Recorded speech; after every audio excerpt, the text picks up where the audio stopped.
feels ashamed of who they are, believes they are defective and not worthy of love, care, and respect, struggles with self-doubt, has low self-esteem, feels insecure and often self-conscious, believes they deserve to be punished or ill-treated, believes they are not a good person, always self-critical, doesn't feel safe, undermines their strengths and overinflates their weaknesses.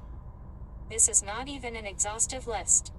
All these feelings are pervasive no matter where you go or what age you are, unless healing takes place.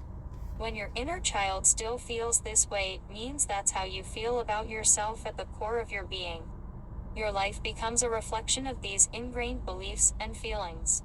The question is, what really causes this painful and harmful way of viewing yourself and others?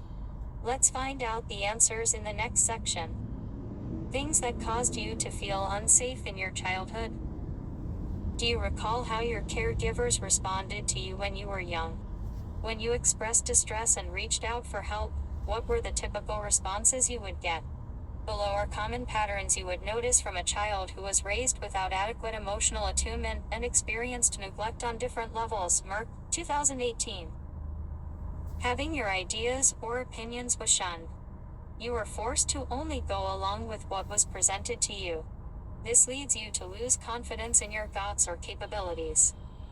When you express yourself authentically, you would either be punished or scolded. Being spontaneous and free was discouraged. You had to follow rigid rules and ways to live or do things. Spending time with friends, exploring your interests, or just doing what you wanted was not allowed.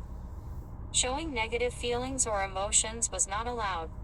If you tried to express your discomfort or hurt, you would be accused of being ungrateful or selfish. You would be laughed at, humiliated, looked down upon, and shamed for who you are by your family members. Godless words were often hurled at you, and you were expected to just take it. It became normal to accept verbal and emotional abuse.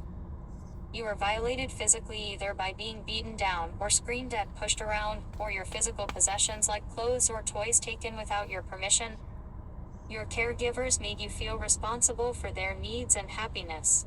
They blamed you for their problems and made it an expectation for you to do something about it. You weren't allowed to focus on your needs. Doing this would lead to being accused of being selfish or bad. Physical affection or words of affirmation were rare. You would constantly